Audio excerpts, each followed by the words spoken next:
In today's video, I'm going to teach you how to add an image to a table in Notion.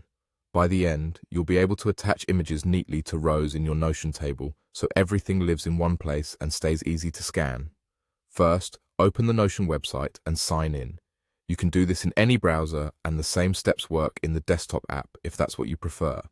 Once you're in, head to the page that already contains your table. We're working with a Notion database table here, not the simple table block.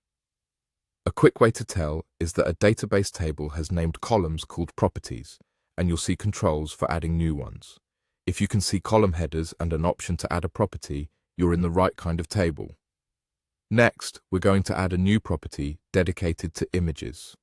Look to the top of your table for the property controls. Depending on your layout, you'll either see an Add Property button near the top, or a small plus sign at the far right of your column headers.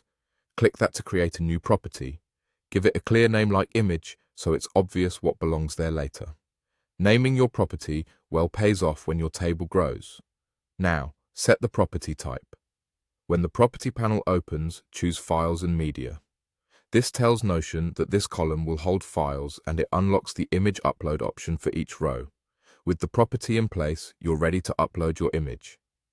Click into the empty cell under the New Image column for the row you want to update. A small menu will appear. Choose Upload. Navigate to the image file on your computer, select it, and confirm. Notion will upload and attach the image directly to that row. If your file is large, give it a moment to process. You can repeat this for as many rows as you need. Each row can hold one or multiple files, and you can click an image to preview it full size, download it, or replace it later. If you prefer, you can also drag a file from your desktop straight into that cell, and Notion will upload it into the Files and Media property automatically. That's all it takes. Open Notion, open your page with the table, add a property, set it to Files and Media, and upload your image. With this setup, your visuals stay organized alongside the rest of your data, making your table more informative and easier to navigate. Thanks for watching, and happy organizing in Notion.